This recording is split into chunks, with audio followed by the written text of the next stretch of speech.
Bem-vindos a mais um vídeo, meu nome é Maurício, se você não me conhece, e hoje eu vou inaugurar aqui um novo quadro nesse canal, que vai ser o Você Pergunta e Eu Respondo. Eu vou trazer as principais perguntas feitas nos vídeos, dos últimos 15 dias ou do último mês, a depender das perguntas assim mais relevantes. E isso vai facilitar o seu processo de aprendizado, de ganho de conhecimento de maneira geral, porque você não vai precisar ficar procurando em cada vídeo se aquela pergunta já foi feita, se já tem ali uma resposta de acordo com o que você queria. Eu vou facilitar o seu trabalho já trazendo aqui para você de bandeja. E aí depois você me fala o que você achou. Então vamos começar com a primeira pergunta. Deixa eu olhar aqui. Bom vídeo. Doutor, onde eu poderia guardar esse dinheiro para a residência? Eu penso em fazer daqui a 2 anos. Essa pergunta ela foi feita em um vídeo que eu falei sobre entrar na residência médica com R$700 de patrimônio já guardado, já construído, Então, eu não sou assessor de investimentos, eu não posso recomendar ativo para nenhum de vocês, mas eu vou falar o que eu faria. O que eu faria? Eu procuraria um ativo que fosse líquido e seguro. Como assim? O que é um investimento líquido, um ativo líquido? É um dinheiro que eu invisto e que eu posso retirar ele a hora que eu quiser. E o que é um ativo seguro? Ativo seguro é aquele que eu sei que eu vou colocar meu dinheiro ali e não vou perder esse dinheiro. Tá? Então vamos pensar em um apartamento. Esse apartamento ele é seguro, porque ninguém vai, a princípio, dentro de tempos normais, ninguém vai derrubar aquele apartamento, então você vai ter ele. Agora, ele é líquido? Ele não é líquido, porque você não consegue vender ele agora, pegar o dinheiro dele agora se você quiser, a não ser que você venda a preço de banana, a preço muito barato. Enfim, o que eu faria? Eu procuraria renda fixa principalmente. Quais rendas fixas? Tesouro direto. Dentre os ativos do Tesouro Direto, eu pegaria o Tesouro Selic, que vai render ali praticamente a Selic. E pegaria também um CDB, ou um LCI, um LCA. Eu pego o CDB, é o que eu uso, eu boto a minha reserva de emergência, por exemplo, num CDB que rende 100% do CDI, com liquidez diária, no Itaú. Ele é muito bom porque, inclusive, aos fins de semana eu consigo sacar. No Tesouro Direto, a gente tem uma certa dificuldade no sentido de que eu peço dinheiro hoje e ele cai amanhã na minha conta. Não é lá uma dificuldade, Em termos de segurança, o Tesouro Direto ele acaba sendo mais seguro porque você está emprestando para o país e um CDB você está emprestando para uma instituição privada, geralmente, um banco, uma corretora, uma financeira e por aí vai. Então, eu escolheria isso, ou Tesouro Selic ou CDB de liquidez diária, porque eu não posso me dar o luxo de, quando eu for precisar daquele dinheiro na residência, eu simplesmente não ter ele. Beleza? Vamos para a segunda pergunta, então. Doutor, você pretende voltar para a residência médica de anestesiologia em breve ou tentar alguma outra especialidade? Isso aqui provavelmente surgiu de um vídeo que eu publiquei falando que em breve eu começaria a me preparar para fazer residência médica novamente, Porque eu já entrei em 2 residências e saí, eu já contei isso em outro vídeo. E o que acontece? Eu tenho algumas opções, eu gosto de clínica, eu já decidi que eu não tenho nenhuma aptidão para ser cirurgião, não gosto do estilo de vida, enfim. Eu tenho algumas opções, dentre elas endocrinologia, eu gosto bastante, psiquiatria, gosto também, neurologia e anestésio. Então, deve ser alguma dessas aí, se eu for fazer uma nova residência, é um plano, mas a gente não sabe o dia de amanhã, vai ser provavelmente uma dessas especialidades. Vamos para a próxima pergunta. Ótima live. Tem outro ponto também que está relacionado a muitas mulheres que se formam em medicina e pensam em ter filhos antes dos 35 anos. No meu caso, por exemplo, entrei um pouco tarde, com 25 anos, imagino que seja entrada na faculdade.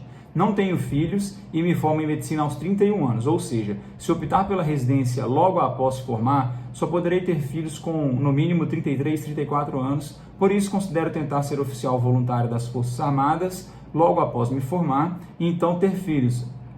Mas essa é uma dúvida do que tenho que fazer, que me consumirá uma boa parte do curso ainda. Então, pergunta meio longa, mas bem relevante para a mulherada aí que deseja ser mãe, servir as Forças Armadas com o objetivo de ter filhos. Dá para você fazer isso? Dá, tranquilamente. As Forças Armadas, elas são instituições que respeitam muito as mulheres e os seus direitos. Então, se você tiver filhos, se você engravidar, você vai ter direito à licença maternidade remunerada, você não vai ter nenhum tipo de retaliação depois de ter esse filho, você vai ser respeitado da mesma maneira, enfim, vai ter todos os direitos garantidos e pode seguir ele na força, ou na marinha, no exército ou na aeronáutica por até 8 anos. Então, se eu fosse mulher, consideraria também essa opção, acho a opção dela bastante viável. Próxima pergunta. Vamos lá.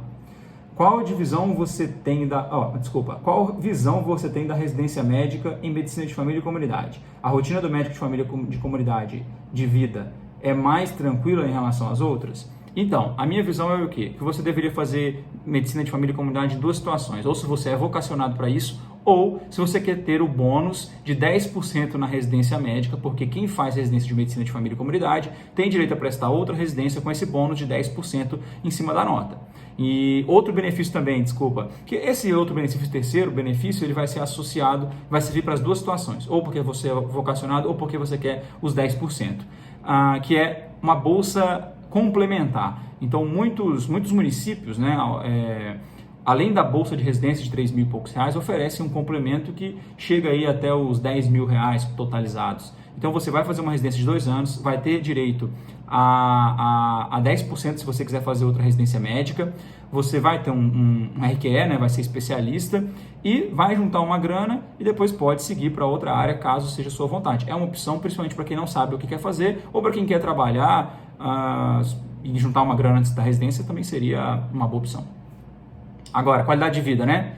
Lembrando, o médico de família e comunidade, ele trabalha em regime ambulatorial. Quando é feriado, ele tem feriado. Quando ele trabalha só em horários comerciais. Enfim, tem uma certa qualidade de vida sim, com certeza. Outra pergunta. Doutor, o senhor tem algum vídeo que aborde especialização em medicina, prova de título, médico especialista, médico com residência? Fico um pouco confusa nisso. Beleza, só tem duas maneiras pelo CFM, né, de você ser reconhecido como especialista. Ou você faz uma residência médica, ou você faz uma prova de título de especialista. Cada sociedade tem os seus critérios para você poder fazer prova de título de especialista. Por exemplo, a Sociedade Brasileira de Endocrinologia e Metabologia vai ter seus critérios, a Sociedade Brasileira de Nutrologia, a Associação Brasileira de Nutrologia, a Sociedade Brasileira de Ginecologia e Obstetrícia, a Sociedade Brasileira de Medicina de Família e Comunidade. Então, cada uma vai ter o seu critério. Você cumprindo esses critérios, e eles envolvem você ter trabalhado na área por um tempo, você vai poder prestar essa prova e, se passar, é um especialista. Em relação a pós-graduações, problema das pós-graduações. Você tem acesso ao conhecimento, mas você não tem acesso à experiência, você não tem acesso à prática. Então, não tem como a gente comparar com uma residência médica. Por quê? Porque você não vai viver aquilo no seu dia a dia.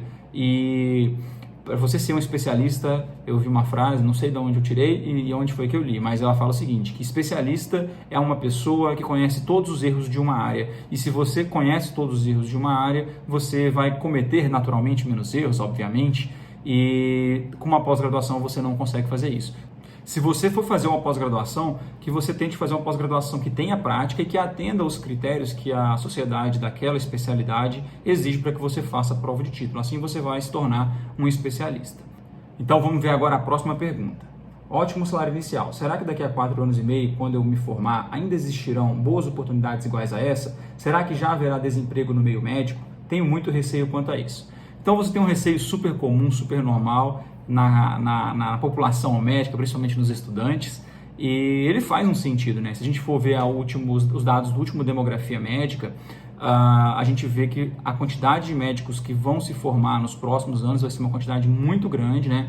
Muito mais alta do que já se formou no nosso país, e eu tenho alguns pontos em consideração a isso. O que seria o lógico? Lei da oferta e da demanda, ou seja, muito profissional no mercado, salário diminui.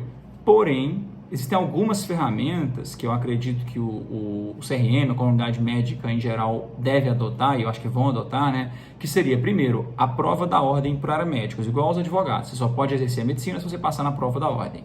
Seria uma maneira de você evitar essa abundância de profissionais no mercado de trabalho. Então, uma outra possibilidade seria o quê? O mercado selecionar os próprios médicos bons e ruins. Quanto mais pessoas se formam, mais pessoas ruins se formam também, porque a gente sabe que várias faculdades não têm uma estrutura adequada para a formação de profissionais.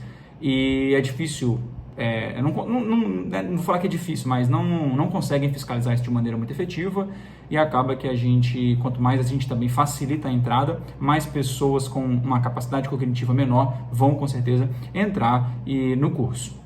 Uma outra coisa também é que eu escuto desde quando eu fazia a faculdade que a medicina ia piorar, e até hoje ela, no meu ponto de vista, não piorou, ou não piorou de maneira a atrapalhar a vida, a atrapalhar as minhas expectativas em relação à medicina. Enfim, né, eu posso estar completamente errado no que eu estou falando, porque eu não sei o que vai acontecer no futuro, mas essa é a minha visão.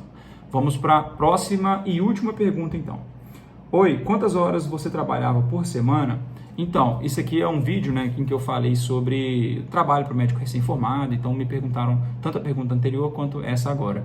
E eu trabalhava de 68 a 80 horas semanais no meu primeiro emprego, então fiquei lá por 8 meses. Tinha mês que eu ganhava mais, tinha mês que eu ganhava menos, né? Teve mês que eu ganhei 26 mil reais, teve mês que eu ganhei 16 mil reais. A minha média ali era entre 18 e 20 mil, mais ou menos, ao mês. E basicamente para mim estava muito bom esse salário, né? A gente tem que lembrar que isso era há 8 anos, ou seja, esse dinheiro valia muito mais do que ele vale hoje, de forma que eu estava satisfeito no momento que eu estava trabalhando ali. Acho que 80 horas semanais é muito trabalho, né? Hoje eu trabalho bastante, mas muito do que eu faço é em casa, e eu durmo todos os dias em casa, não faço plantões. Naquela época eu fazia muito plantão. Então, em termos de qualidade de vida, mesmo trabalhando hoje, eu tenho uma qualidade de vida muito superior à que eu tinha quando eu me formei. Me conta o que você achou, me fala se você gostou desse tipo de vídeo, manda pergunta aqui para mim, que eu já anoto para a gente fazer o próximo Você Pergunta e eu Respondo. Um grande abraço e até o próximo vídeo.